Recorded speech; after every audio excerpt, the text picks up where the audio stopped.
Today, we're going to talk about lists. Now, lists are a really nice way to organize data, and it's a way to kind of put lots of data into one variable, and that makes it very easy for you to, call certain data, call certain values, and all you have to do is just access one variable, and you don't have to spread it out over, 10 different variables if you have 10 different pieces of data. Let's just write down a list and get a more intuitive understanding. So let's just write out a list first, though. And the first list that we're going to write, we'll just call it test list. So that's our variable name that we're going to save it in. And we're going to assign it the value. And then to start a list, we open and close square brackets, and everything inside is a list. And then the first value would, for example, be element 1. So that will be the first value. And then to make a second value, we would put a comma, which acts as a separator. So this indicates that we're now going to put in the second element, or that the two elements are separate. And then so our second value would, for example, be element 2. And then we can put in a third value, even, for example, just by putting another comma.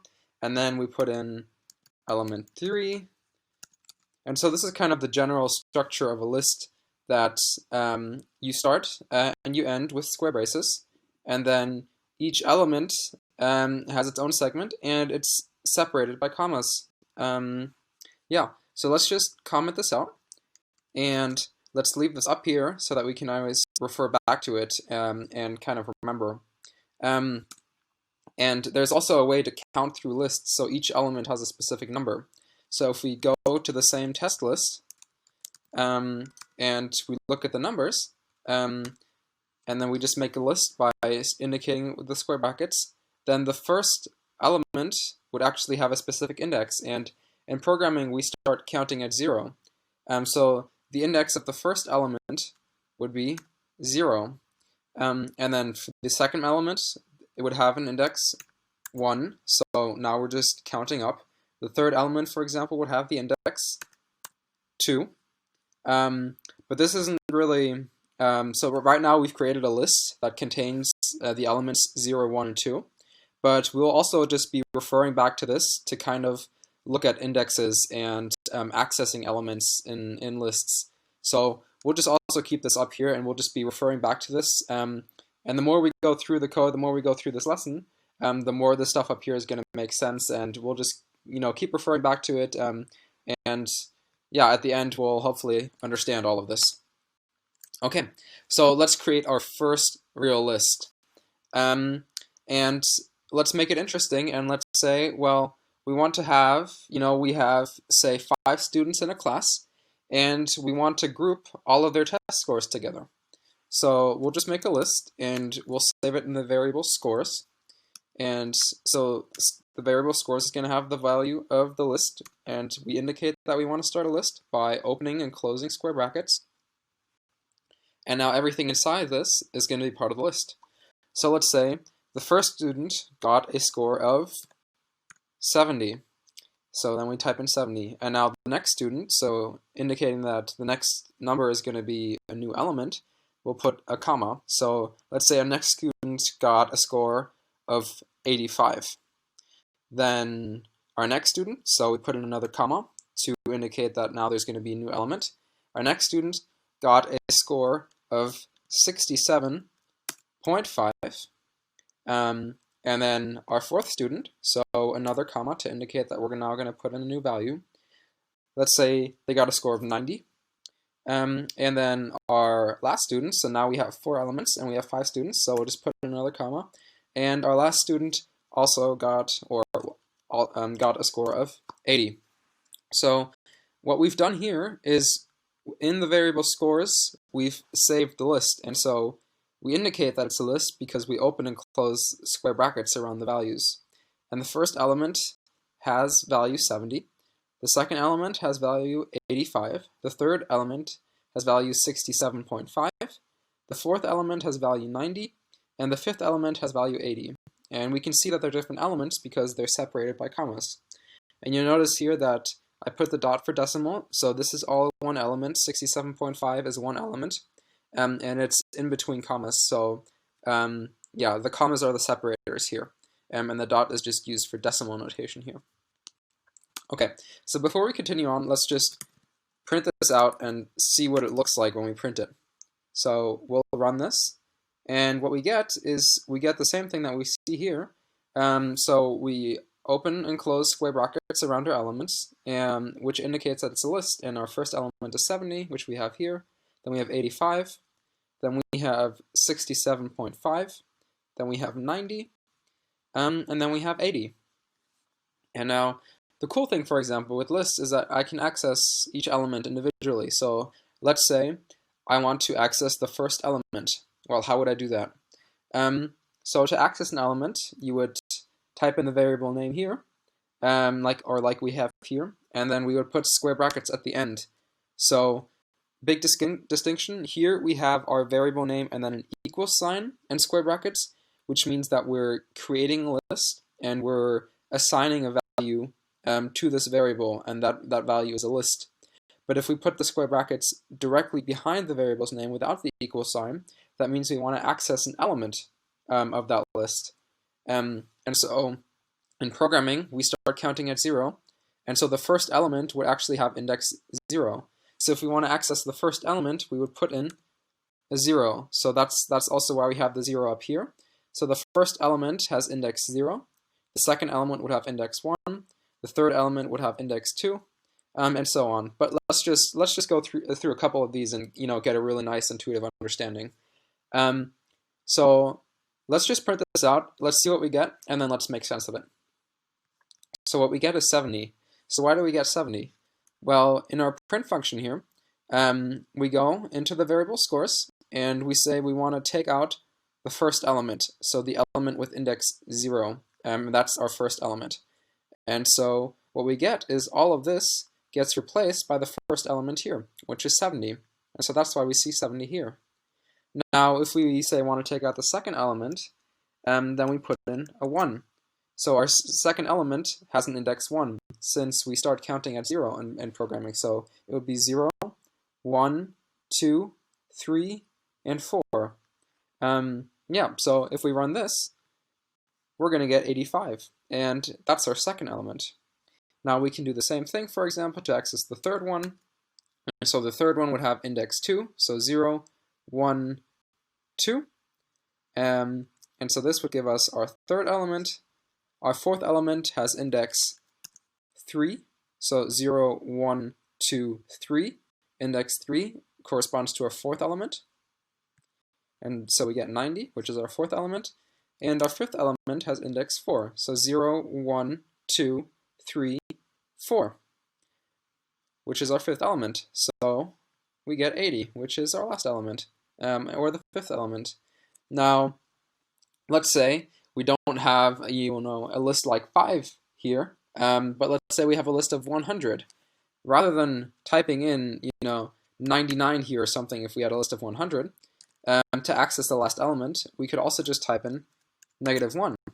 So if we want to access the last element of this list, we can either type in 4, like we did here, and we get 80, or we can type in -1. And so the way the counting works like this is that we have 0, 1, 2, 3, 4, or we have 0, -1, -2, -3, -4, -5.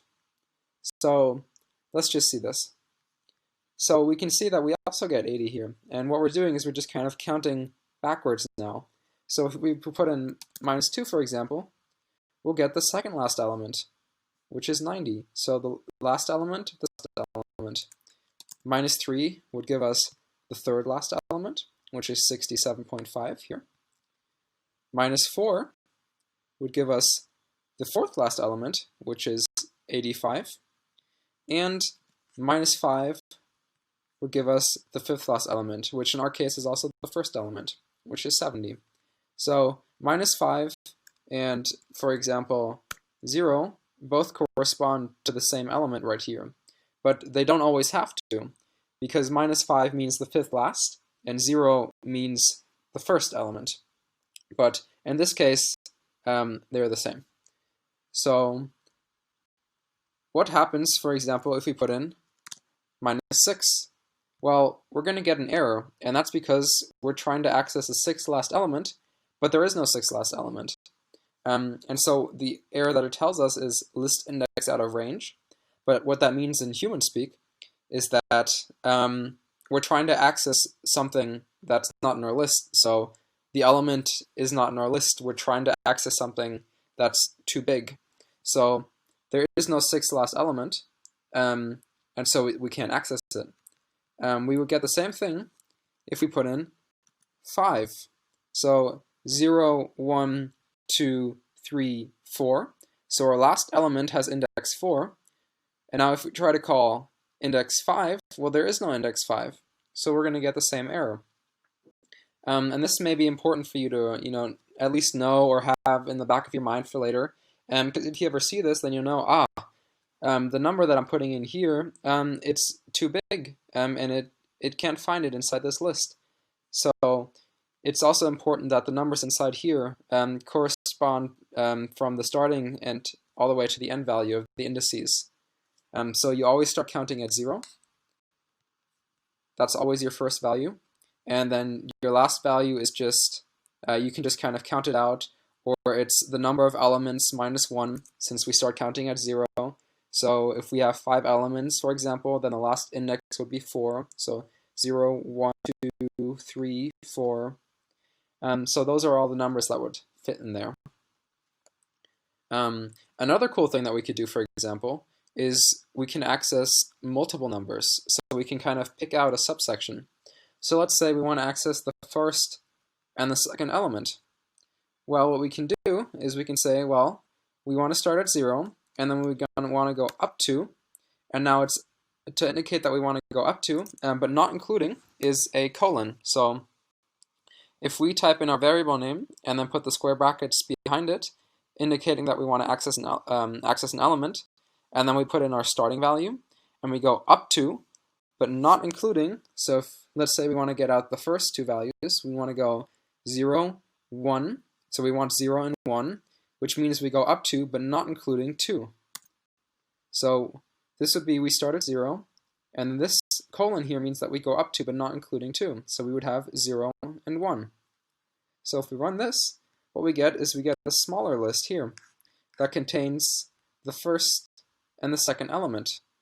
Now, if we expanded this, for example, to be up to, but not including the element with index 3, so the fourth element, we would get the first 3 elements. So 70, 85, and 65. So 70, 85, and 65.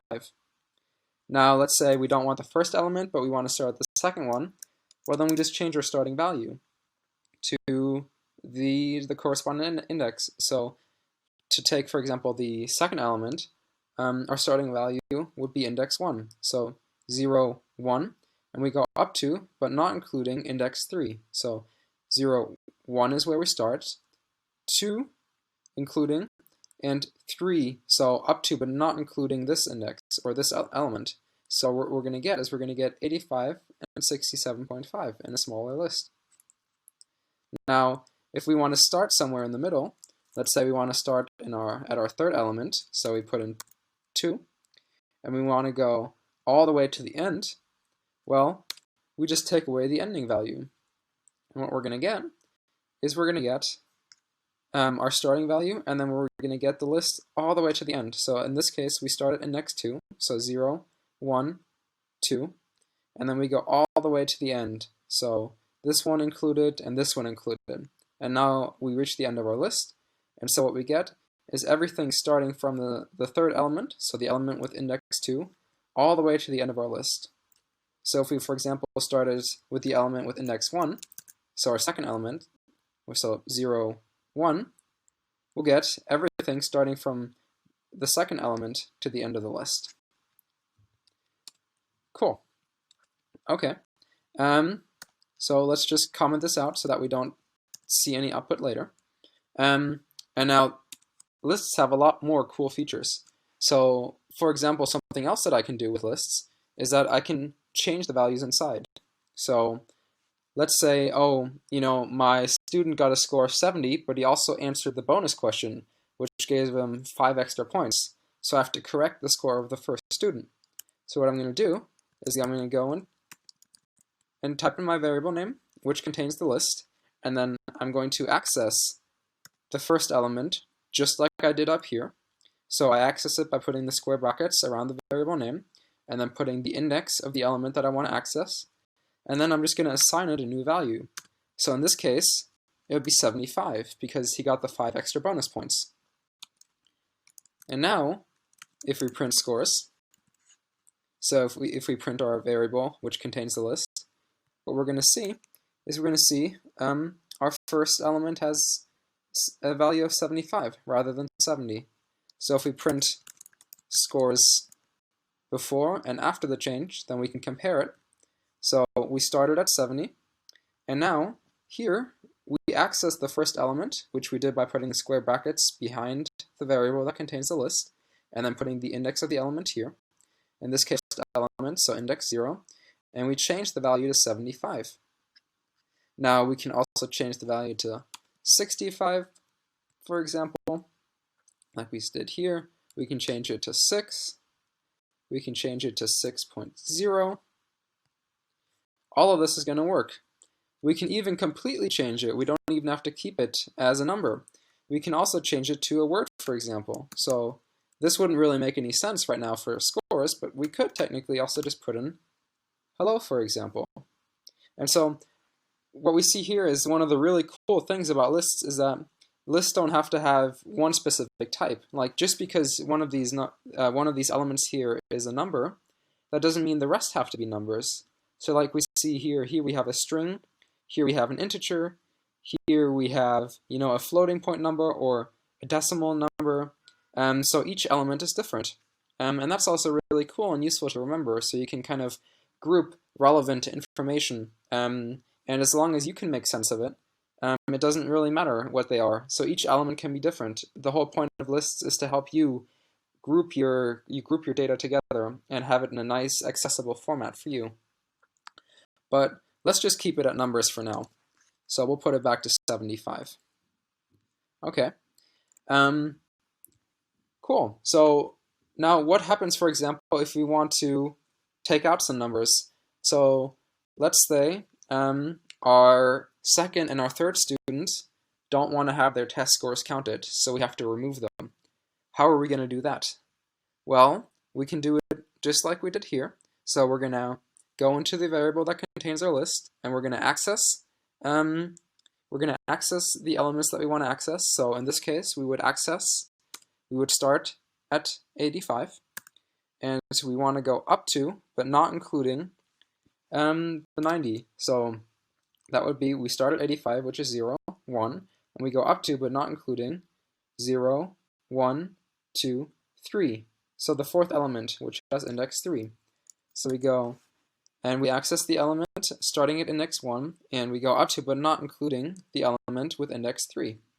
And what we're going to do to erase it is just, we assign it a new value, and this value is just open and close square brackets, which you can kind of think of, or which is actually an empty. But this is how we can delete the values. So if we run this, what we get is we get 70, 85, 67.5, 90, and 80 as our initial scores. And what we did is we took out the scores of our second element, which has index 1, and our third element, which has index 2, since we go up to, but not including the fourth element, which has index 3. So we start at 0, 1, and then we go up to, but not including, index 3. So 0, 1, and then 1, 2, 3. So we go up to, but not including this one, and we start here. So what we do is we take these two, and we replace it by an empty list. And what that does, as we can see here, is it actually deletes it. Now, let's say our second student says, well, actually, my test score wasn't that bad. I want to keep it in. But the third says, I still don't want my test score counted. Well, what we can do then, for example, is, well, our starting value is going to change now. So our second student, which has index 1, is no longer going to be counted. So we'll start at our third student, which has index 2, and we'll go up to, but not including the fourth student. So we start here at index 2, so 0, 1, 2, and we go up to, but not including our fourth student, which has index 3, so 0, 1, 2, 3. So if we start here and go up to, but not including this, all we're left with is this. And so the format is the same. We just replace it by an empty list. And if we run this and print it, then we see that we've taken out this value. Now, what would happen, for example, if you forgot to say, oh, let's start at our element with index 2 and go up to, but not including the element with index 3? What if you just did this? Oh, I'm going to replace my element with index 2, so the third element, with an empty list. What you're going to get is you're actually going to get an empty list in here rather than deleting it. And so this really shows that a list can really contain anything. So it can contain strings, like we had, so words here. It can contain numbers, all types, decimal numbers, integer numbers, but it can also contain lists again. And so here, for example, I can put in different values again. So here I can put in, for example, my first value, I can put in the string hello, or the word hello, and then I can put in the second element, which I do by having a comma here, indicating that I want to have a new element. And then I can put in, for example, world as my second element. And if I run this, what I'm going to get is I'm going to start with this list, and it's going to be changed to this. So what happened is my third element, the element with index 2, was replaced by this list. So the list that contains the elements hello and world. But this list is still just one element, and if we want, we can access it. So let's say we want to print the third element, the element with index 2. So we do that. We put in the print function, and we put inside the variable here, and then we open and close the square brackets behind the variable name to indicate that we want to access the element, and then we put in the number or the index of the element that we want to access, in this case 2. So if we run this, we can see we'll just follow the whole thought process. So we started with our original list, which we defined here, and we print it. Then we change the element with index 2, which is the third element. We change this one, so 0, 1, 2, to a list containing hello and world, like this. So now our third element is a list in and by itself. And now we print the third element, and so we actually get a list again. And now you may be wondering, well, can I access these elements? And if so, how? Well, yes, you can. So if you want to access the third or the first element in this list, so the first element in the third element of this list, well, what you do is you put another open and close square brackets behind here. And then we put in our index of the element that we want to access, in this case 0, which corresponds to the first element. And now if we run this, we can see that we get hello here. So what do we do? Well, here we're printing our original list as we defined it here. So we just print it. Then we change the third element to the list containing the elements hello and world. And they're two elements because they're separated by comma. So our third element, 67.5, got changed to the element hello world, a list that contains hello and world. And now we access the third element in our list contained in scores, which is this list. And inside of our third element, or inside of this list, we access the first element, or the element with index 0, which in this case is hello. And so if we want to access the second element, for example, we just type in the index 1, and if you run it again, we get world. So now we've accessed the second element here. Cool. So as you can see, you can put lists inside of a list. You can really just put anything inside. And I'm just going to reiterate this several times. It's just lists are really, really great and useful because I've stored so much data into just one variable. And if I kind of know what or where my data is or how it's organized, then I can access it very easily and I don't need to create a bunch of different variables. I can just store it all in one variable, and I can access it very systematically and everything. But there is still more that we can do with lists. So let's just take this out for now, and let's just stick with our original list. So we'll take these print ones out too. So if we run this, all we have left is just our original list, and we're printing them. And now something else that you can do, for example, is, well, if you have someone that was, if we had a student, for example, that was sick during our test, but then took the test later, we have to add the score to the list too. And we want it all to be in the same list. And we don't want to create a completely new list. So what do? We want to add the score probably to the end of the list. So what we're going to do is we're going to append the score to the list. And so it goes exactly like that. We type in our variable name that contains the list, or we type in the list here, and then we put a dot, and then we type in append. And we'll go through this all in detail in a second, so don't worry. And then we put in the value that we want to append. So let's say our sixth student retook the test or took the test later, and they got a value of 82. So what we're going to do is we're going to append 82 to the list contained inside the variable scores. So the syntax is we have our variable name, and then we want to put a dot, which means we want to do something to this, and then we type here what we want to do. And since this is kind of a function, which we will also cover, we just have to put in the value inside the brackets afterwards. So that's kind of the syntax. We have the variable or the list that we want to add something to. We put in a dot indicating that we want to do something to it. Then we type in what we want to do, in this case append, and then we put the value in brackets behind the append that we want to add to the end of the list. So let's just print out our new list and see how it looks like.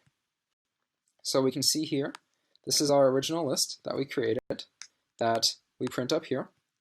And now after we append 82 to scores and we print scores again, we see that 82 was added to the end of the list. And so this is really cool too. That means your list size can also be modified. So just because you only have 2 elements in it, for example, in the beginning, doesn't mean you can't add on values later. So for example, if you know, or if you write a program and you only know a couple of values in the beginning, but some values will pop up later because, for example, a user will put them in, you can always just add them to your list and just add them on and on in the end. So lists are, it's really great what you can do with lists and everything, and they're just such a nice way to keep track of all your data and to really organize it, and you can make it bigger, like we saw here. You can add elements to it. You can delete, like we did before. Well, we don't have it here anymore, but if you would take out this, and then here, for example, we would be, and we make this, so 2 up to 3. So here we would, for example, be deleting the third element, so the element with index 2, up to but not including the element with index 3. So here we would be deleting our third element. Here we would be adding an element to the end of the list.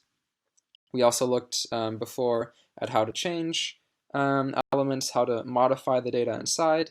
We saw that we can really put anything inside. We have numbers here, we've got integers, we've got the decimals, we've got lists, we've got words or strings, like they're called in programming. So we can really just do anything to them. We can put whatever we want inside. It's just really made for us to be able to use it and to be able to organize our data very effectively.